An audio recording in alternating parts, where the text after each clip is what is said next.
My name is Orvis Talith.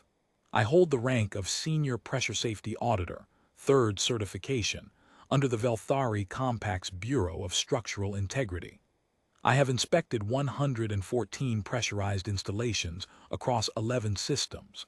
I have filed 31 incident reports, 9 of which were classified as critical, 2 of which resulted in the permanent decommissioning of the facilities involved. In 32 years, I have never submitted a report that was reclassified after the fact. This one was reclassified 11 days after I filed it. I want to be precise about why. The Orang-Katan research platform is a mixed species installation, 412 crew drawn from 7 registered species, built into the outer shell of a dead transit relay above the Katan shelf. It is not a glamorous posting. It is cold, loud with duct noise, and the corridors in the outer ring smell of recycled coolant. The crew that works there tends to be experienced, practical, and unbothered by discomfort. That description fit everyone aboard, including the 3 humans assigned to the platform's atmospheric maintenance division. I was not there to audit the humans. I was there to audit Pressure Wing 7, which had returned a set of anomalous seal check readings over the previous cycle. Routine work. I expected to spend 4 days, file a maintenance order, and leave. The seal failure happened on my 2nd day, at the 14th hour of the platform's operational cycle. It was not a dramatic event. There was no alarm at first. The sensor grid in Wing 7 had been running degraded for 6 weeks, which was part of why I was there, and the initial pressure drop registered as another instrument fault.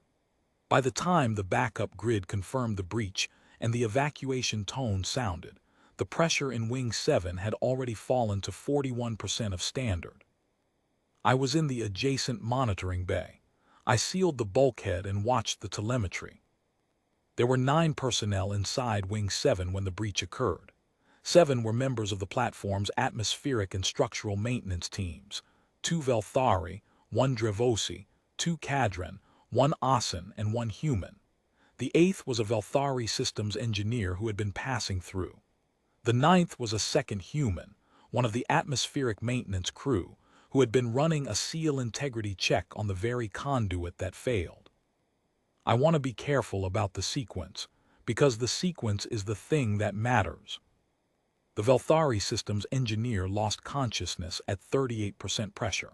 That is within the known physiological parameters for our species. Barotrauma onset begins at approximately 42% for the Velthari median, with loss of consciousness following within minutes as middle ear equalization fails and hypoxic sequelae accelerate. I do not note this as a failure. I note it because it establishes the baseline against which everything that followed must be measured.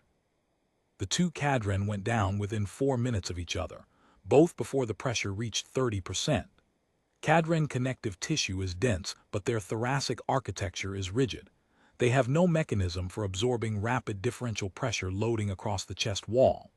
The Asen, whose pulmonary structure is the most delicate of any registered species at this installation, lost consciousness earliest of all, before the pressure had fallen below 45%.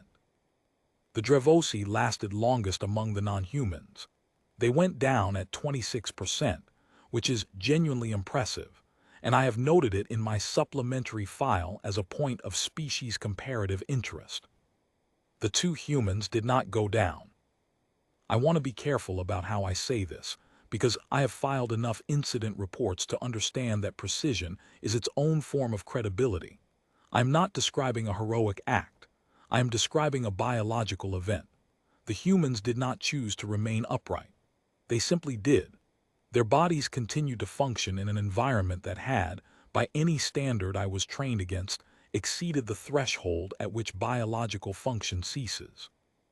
The first human, I will call her by her role designation, atmospheric technician 1st grade, had been running the seal check when the breach occurred. She was the closest personnel to the point of failure. She was, in all probability, exposed to the sharpest and earliest pressure drop of anyone in the wing. When the telemetry confirmed she was still ambulatory at 29% pressure, I assumed a sensor error. There had already been 17 sensor errors that day. I logged it and watched the other feeds. She was not a sensor error. At 26% pressure, the point at which the last Drevosi lost consciousness, atmospheric technician first grade was at the manual override station for the wing's secondary atmospheric feed. The wing had two emergency repressurization systems. The primary was electronic and had failed with the sensor grid. The secondary was a manual valve sequence, 12 steps, requiring physical operation of 4 separate control points spaced across 80 meters of corridor.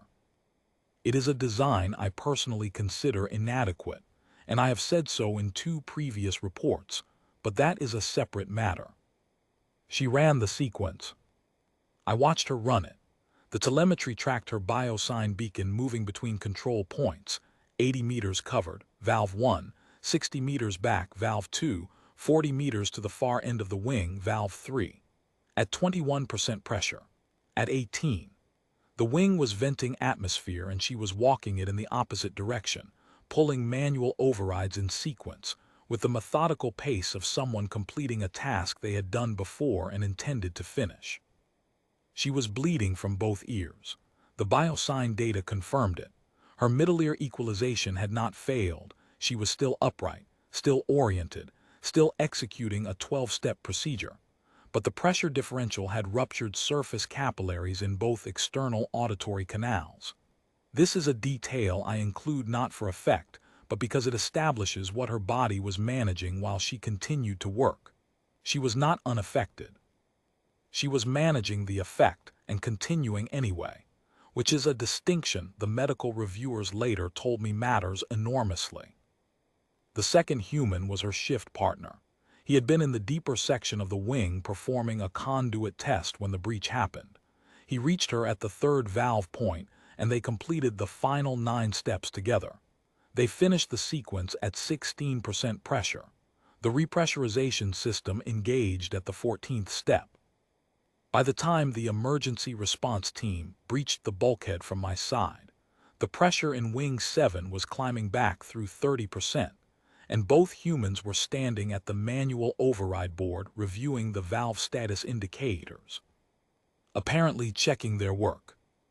I filed my incident report 3 days later.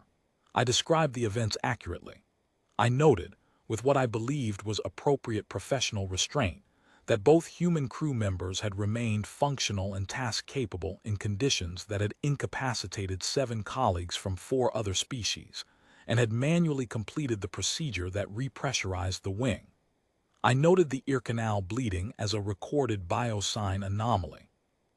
I recommended a review of the secondary repressurization system's design, and noted that its current architecture placed an unreasonable operational burden on any crew member attempting to execute it under emergency conditions.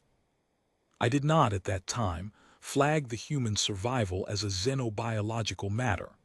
That was my error in judgment, and I will own it plainly. The reclassification came from the Bureau of Xenobiological Threat Assessment. Their supplementary review, which I was asked to read and countersign, explained it in terms I found difficult to argue with. Human thoracic architecture, the review noted, evolved under conditions of significant atmospheric variability. Surface altitude ranges, weather pressure systems, voluntary deepwater immersion. Over 200,000 years, the human body developed redundant load distribution mechanisms that no other registered species required, because no other species spent its formative evolutionary period cycling voluntarily between pressures that would injure most of us. The human ribcage is not rigid. It flexes under differential pressure loading without transmitting that load to the organs inside it. The middle ear equalization reflex is active, not passive. It adjusts continuously rather than tolerating until failure.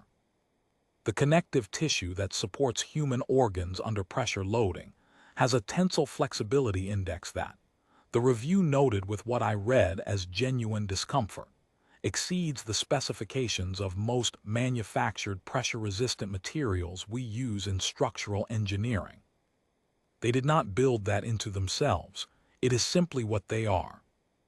The Bureau classified my incident report as a xenobiological threat document under Compact Statute 7.4, which governs data relevant to the physiological capabilities of species that may present a strategic consideration in confined or hazardous environments. I was told this was precautionary. I was told it did not affect my standing or the validity of my audit conclusions. I accepted that. I am an auditor. Classification decisions are not my domain. But I have thought about it since, in the way you think about something that recalibrated a measure you did not know you were using.